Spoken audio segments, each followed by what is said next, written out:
that being said, Attorney, how are you feeling today? I'm okay. I've been busy lately, but I'm okay.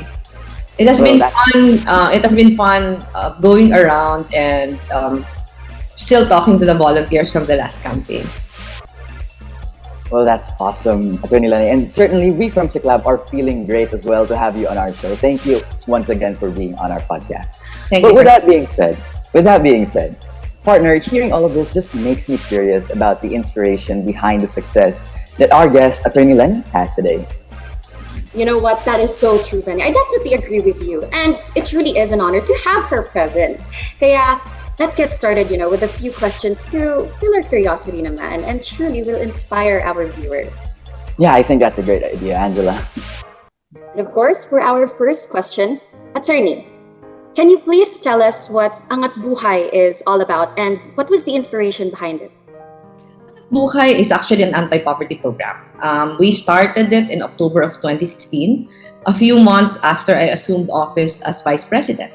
And the reason why we decided to put up Angat Buhay is that if you are familiar with the constitutional provision, the Vice President does not have any mandate aside from succession.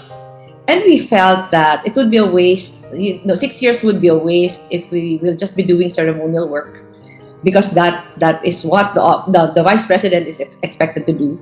We wanted to reinvent the office of the Vice President into a more advocacy-heavy office. So we decided to launch Angat Buhay. So Angat Buhay became the core program of the Office of the Vice President. We had 6 pillars at that time. So education, public health, nutrition, and food security, rural development, women empowerment, and housing. So that was what we were focused on in the 6 years that I was Vice President. So after my term of office, we decided to convert the program into an NGO so that we could continue the work that we were doing. Ooh, that's some interesting information about the background of Angat Buhay, Attorney. I With totally that agree being with you. said, And with, of course, based on Attorney Lani's answer, we can really see kung ano talaga yung inspirasyon behind Angat Buhay Foundation, and which is one of the reasons why Attorney Leni's organization is indeed successful and has helped a lot of lives. So, grabe talaga, partner. This question has already made me curious, di ba? yeah, and speaking of which, our curiosity leads us to the next question. Attorney, how do you manage Angat Buhay effectively? It was not easy at the start because we were very aware that the Office of the Vice President did not have funds for programs because of the mandate of our office. The office is one of the smallest budgets in the entire bureaucracy, and the budget for the Office of the Vice President was mainly for the operations of the office. So there was no budget for our programs. We had to conceptualize Angat Buhay, where we have placed the office as a sort of a conduit between communities needing help and organizations wanting to help. So in other words, parang we were dependent on private sector support for all our programs for Angat Buhay. And we were very aware that in order for us to get private sector support, we have to prove that we were trustworthy as an office. So talagang pinaghandaan namin yun. When we were just starting at the Office of the Vice President, nag-apply kaagad kami ng ISO certification. Yung ISO, yun yung international standards na if you get that certification, you show people that you are serious about the work that you're doing, that the processes in the office is up to standards. So we targeted our ISO certification within 1 year after we assumed office, and we were able to get that. After we were given an ISO certification, our next target was we had to have the highest COA audit rating. Yung COA is Commission on Audit. Yung audit rating shows if you are trustworthy as an office, if you are using your funds in the best way possible. So when we targeted that, the second year of operations at the office, we were able to get the highest COA audit rating, and we have been getting that until I ended my term as Vice President. So it was difficult because we had to do a lot of spring cleaning as far as the processes, the operations of the Office of the Vice President was. But we were able to prove to people that we were trustworthy. So nung nagawa namin yun, madali na lahat. Madali na lahat because if people trust you, gusto nila makipag-partner sa iyo. So we ended up with a lot of partners, and we were lucky that we are able to sustain the operations of Angat Buhay now that it is an NGO. because our relationship with our partners was really based on that trust. So pinakamahalaga yun. When you are doing when you are doing the kind of work that we do, importante na may tiwala sa'yo yung private sector, because otherwise bakit sila magre-release ng resources kung hindi nila sigurado that their help would go to the communities who need them the most. So it was the most challenging thing, trying to prove that you are trustworthy. But after that, we were able to show them that not only were we trustworthy, but our programs were very effective, very efficient, very inclusive, very empowering to the communities. So tuloy-tuloy yun. So yun, ano lang. I am also lucky that I get to work with very, very young people who are very passionate, who are very creative, who are very innovative. So most of the programs that we are doing now, it is because of them. Hindi yun dahil sa akin. We are able to do so much with so little, because the people I work with have the energy to really put in the kind of work that we are doing day by day. So, partner, it really is no joke, especially in managing organizations that are for the common good of the people and the country as well. And we can really see the hard work that Attorney has put to manage and continue the efficiency of her organization, diba? Yes, exactly, partner.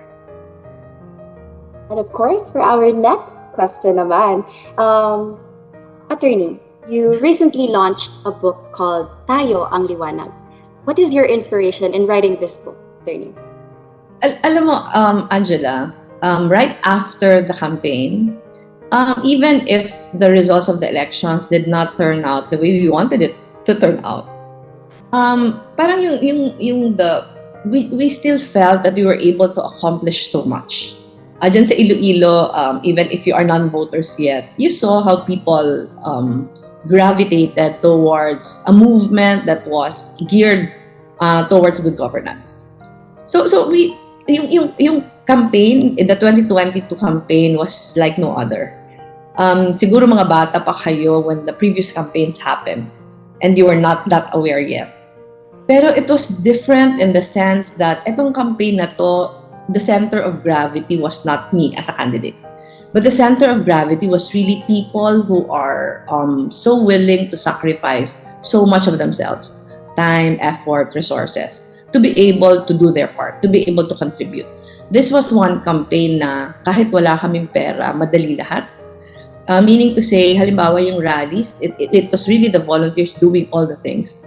So parang we wanted to capture that. We wanted to immortalize the fact that, it was really a people's campaign. So yun yung inspiration for the book. If you look at the book, hindi pa kami nagkakaroon ng book signing sa Iloilo. We went to Bacolod already, but we'll be scheduling one soon in Iloilo. Pero if you look at the book, coffee table book siya, na talagang lahat pictures. Pero para siyang diary style of the day-to-day during the campaign. Pero if you look at it, it's really a collection of all the hard work that people contributed to the campaign. It was not about me, pero it was really about the people doing their share because of love for country. And we felt it was an accomplishment in itself. Na many years from now, ang hope namin, yung librong yun yung binabalikan ng tao, reliving all the beautiful moments that they all came together. Dahil gusto nila ipaglaban yung bansa natin. So kaya tayo ang liwanag. Kasi it was not about me. It was about all of us. It was about all of us who were united because we loved our country. Yes, Attorney, we can really see in the 2022 election campaign, there was a lot of effort being put in by not only you, but also the people, those people who supported you. And even though, as you mentioned, maybe if the results of the election had not turned out as favorably as we hoped, it still put a blazing flame into the hearts of the people. And I'm sure that your efforts, Attorney Leni, have inspired many young people like me. Thank you. But with that being said, let's jump naman to your future plans, Attorney Leni. What is your future vision of the community? And what advocacy do you advise distinctive NGOs to engage in order to achieve such vision? In the short term, and that's what we're doing now. We've been going back to all the volunteer groups that were formed during the campaign, and encouraging these volunteer groups to transform their groups into civil society organizations. Kasi all the volunteer groups that were formed during the campaign, mas political yun eh. Because it was a preparation for an elections. Pero sayang eh. Sayang all the, parang all the organizations that, ang iba very informal organizations, ang iba formal organizations, sayang if all the hard work that they put in would stop because the elections is over.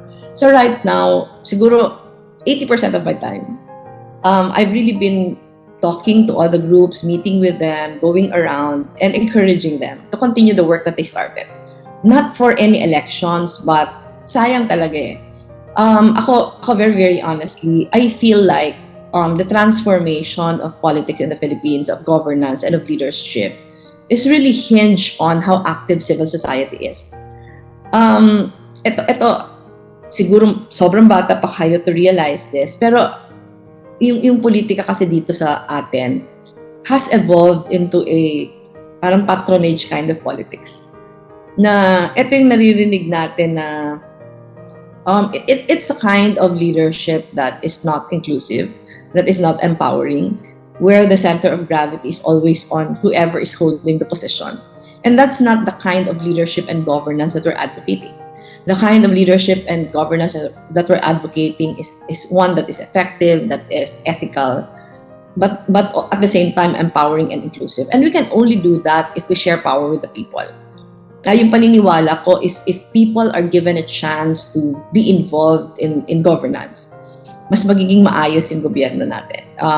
I've always been advocating for transparency, accountability, people empowerment in governance. And we feel like we started something really special during the campaign. And if we are able to convert all the energies, to channel all the energies that we started into more productive things now, yun talaga yung pinakamaganda for our government. Parang we do not just wait for change to happen, but we will be the change that we want to see. So ngayon, that's the one occupying my time. In the long term, syempre, yung fight for our country does not end with the elections. In the long term, yung pinapaniwala natin that what will transform Philippine society is a more empowered citizenry. Yun talaga yung mas long term. And everything that we're doing now, ang buhay, the transformation of all the volunteer groups is geared towards that. Kasi yung positions are just there. Pwede kang tumakbo for any position, pwede for Senate, for mayor, for congressman. Pero pag hindi kasi nababago yung kind of leadership and governance that we feel people deserve, walang transformation na mangyayari. So sa akin, most of my energies are devoted to that. 20% of the time, I do speaking engagements. So marami din akong biyahe, not just within the Philippines but also outside. Because a lot of people are interested on the lessons that we learned from the 6 years that I was vice president. I get invited to a lot of discussions on disinformation and how it has affected and is affecting our democracy. I'm also very active in the fight against disinformation, and I feel like all of us should be. Kasi it has, over the past 10 years or so, it has affected our belief system. It has affected our mindsets, how we view government, how we view our public officials. So sa akin, yun yung plano. Yun yung plano, meaning to say, hindi dahil wala na ako sa posisyon, I won't continue the fight for our country. In fact, ngayon, I think mas flexible na ako. Meaning to say, when I was vice president, I had to deal with a lot of boundaries because of the position that I was holding. But now that I'm out of government, I am able to do a lot of many different advocacies all at the same time. So yun, it has been very inspiring. It has been very inspiring that despite the fact that I'm out of government, a lot of our partners, when I was still vice president, are still very energetic about the work we're doing. And we hope to be able to sustain that. We hope to be able to sustain the kind of passion, the kind of energy that we started during the campaign to many productive things. So we're doing a lot of programs on education, on health. We have many community learning hubs in the province of Iloilo. We're also doing, we have integrated that into our nutrition programs to prevent stunting. So there's been a lot of work being done. There's disaster preparedness, but the most important thing is really our community engagement pillar. We feel like we should provide a platform for people to engage themselves. Tingin ko yun yung pinaka-importante. Because one of the realizations is that a lot of people want to help but don't know how. So we hope to be able to provide that platform. That if people want to help, they can just partner with us. And we provide trainings, we provide capacity building para makatulong sila sa communities. And it is what is giving me inspiration every day. So very, very good points and very inspiring answer, Attorney. Now, what struck me the most was the part where you said share power to the people, and you are creating a more inclusive government for everyone here in the Philippines, of course, and which actually gets me more and more excited because we are gearing towards the change that we want to see in the world. So thank you so much, Attorney. Yes, Attorney, and we can really see that your mindset in working is really centered towards the people. And I think it's safe to say that your future vision for the country is the community itself.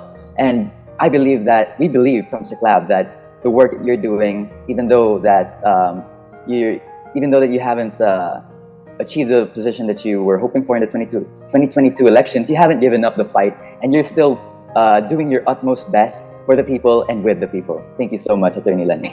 Thank you. Now, Attorney, we are up to our last question for this episode. And you have always been an advocate for the young. So, to the youth of our nation, and especially to the future leaders of this country, with your exemplary wisdom, what fundamental advice could you give to them po? Ako yung sa akin, to not underestimate your power. Kasi paminsan, young people would think that bata pa lang kami, or we will step up in the future. Pero sa akin, the time is now. I don't subscribe to the idea na maghihintay ka pa na mas tumanda ka. Kasi a lot of the transformations happening a lot of the transformations that have happened in our history and in the history of the world, most of the changes were started by the young. Pag tiningnan natin yung mga revolutions around the world, nagsimula nito mga bata. And it is happening again now. I don't know if you've been reading about the recent elections in Thailand. Yung recent elections in Thailand has been under military rule for more than 10 years. They had an elections recently last month. And yung nanalong party, yung Move Forward Party, lahat bata. So para sa akin, ako binibiro ko ito sa mga kaedad ko. Parati ko sinasabi na I have given up on our generation. And I don't mean that in a bad way. Parang sinasabi ko kasi yung generation namin parang medyo complacent na. Yung generation namin is already satisfied with the status quo. Yung generation namin parang ayaw na ng masyadong disruptions. And pag ayaw natin ng disruptions, change does not happen. Pero yung mga bata, your idealism is your weapon. Ang feeling ko, change will only happen if you take action on your ideas. So sa akin, do not underestimate your power. Even if you're still young, there's a lot that you can do in your own spheres. And pag sinabi kong there is a lot that you can do, it does not have to be grand gestures. Yung para sa akin, if you are able to inspire one life, if you are able to change one life, napakalaking contribution na yun sa society. So you just keep on doing, pushing yourself to the limit. And keep doing anything that will disrupt what we have now. Kasi dapat yung aspiration natin change for the better. Halimbawa ako as a mother, ang dream ko for my children is dapat mas mahusay sila sa akin, dapat mas mabuti sila sa akin. So kayo dapat ganun din yung aspiration nyo. To be better than those that you come after. Para pag age nyo na kami, you also leave something better than what we are giving you. So sa akin, sige lang, continue pushing. There is no small or big help. Lahat na pwede nyong gawin will transform the lives of others. So do not underestimate.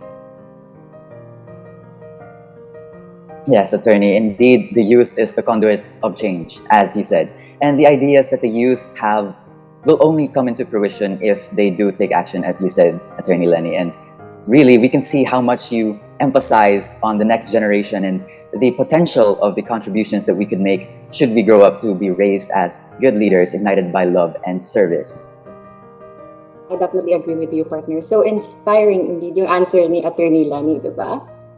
Yes, I agree, partner. And with that being said, that's a wrap. What a wonderful and interactive conversation, di ba, partner?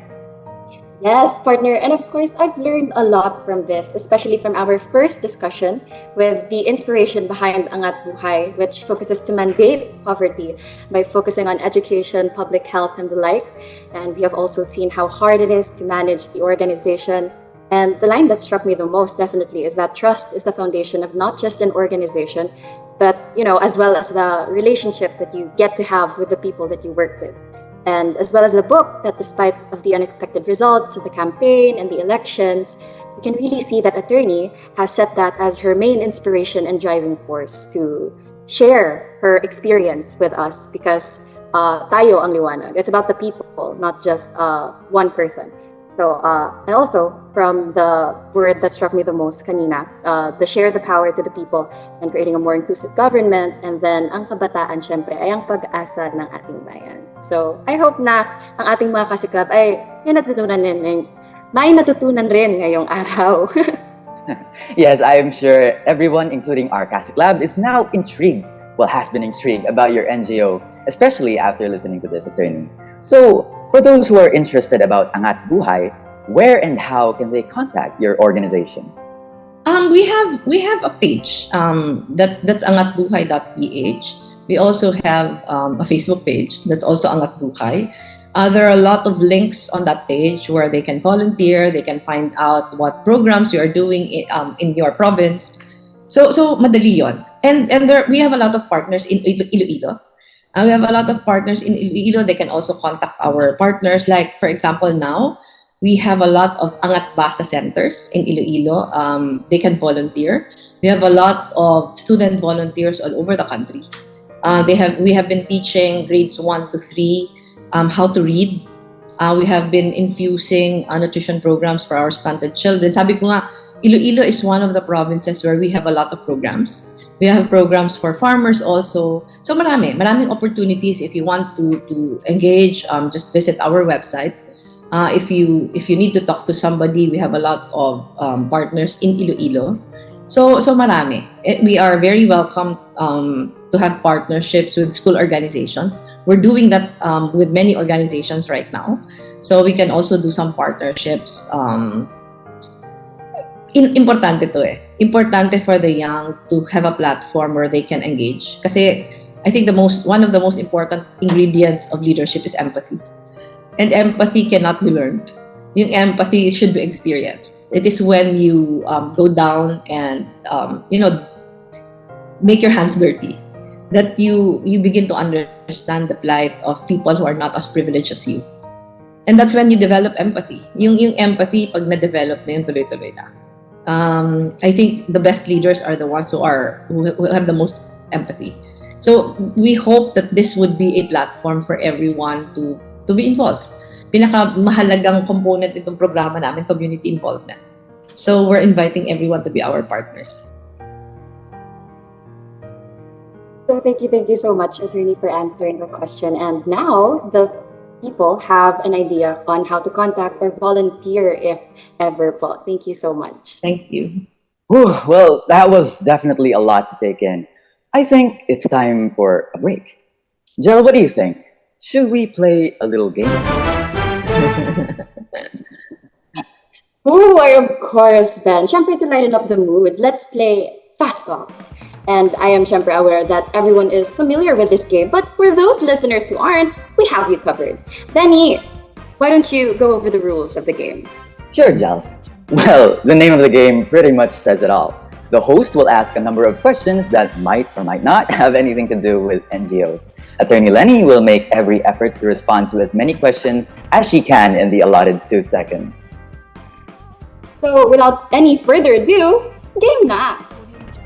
Attorney Leni, are you ready? Definitely, I'm ready. That's great, Attorney Leni. So, first up, coffee or tea? Coffee. Okay, Attorney, choose one. Facebook, Twitter, or Instagram? Instagram. Malamig o mainit? Malamig. City or beach? Ano yan? Ano yan? What's the other one? City po. City or beach po? Ako, I'm a non-city person, pero I don't like the beach. I like the mountains more. So, mahirap yung choice. Or sunrise or sunset, attorney? Sunset. Sunset. At attorney, to be beautiful or to be smart? To be smart. And here's one I think a lot of Ateneans can relate to. Magastos o matipid? Matipid. Ito po, marami pong mga kabataan ang makaka-relate dito. Ipaglalaban o hahayaan? Ipaglalaban. Well, on that note, your celebrity crush, Leni, attorney Leni, we'd like to hear about it. Celebrity crush? Yes, attorney. Piolo Pascual. Oh! Okay, attorney. What is your motto in life po? Mahaba, pero isa-summarize ko na lang. Ako, be the best in whatever is given to you. Well, at this point in your life, attorney, we're sure that you've learned a lot of skills and hobbies already, but still, do you have any hobbies or skills that you'd most like to learn at this point? Oh, marami. Ako, I wish I was better.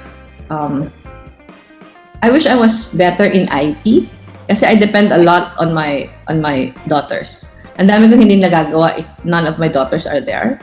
So kayo mga bata, mga digital natives kayo. So I wish I was better there.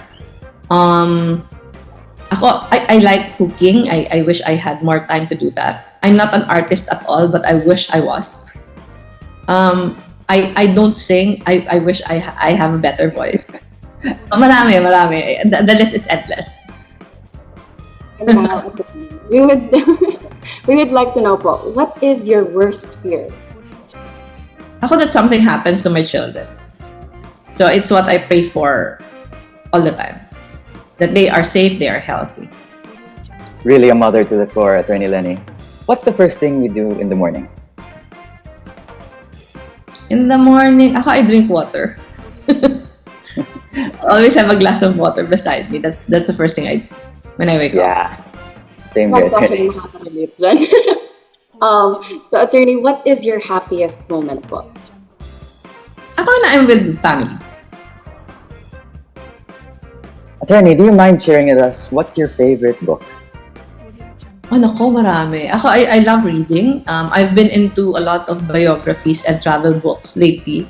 Pero if there is one book that I feel inspired me to become a public service lawyer, it's To Kill a Mockingbird. I read that when I was in grade school. I've read that so many times already. In fact, I think I read that again when I was vice president. It's one of the books that yung when I was taking up law already, I knew that I wanted public service lawyer. Okay, attorney. So, for our next one, complete the statement. Masaya sana kung Nandito pa yung asawa ko. On to the next question, attorney. If your life were to be made into a book, what would be the title? Naku.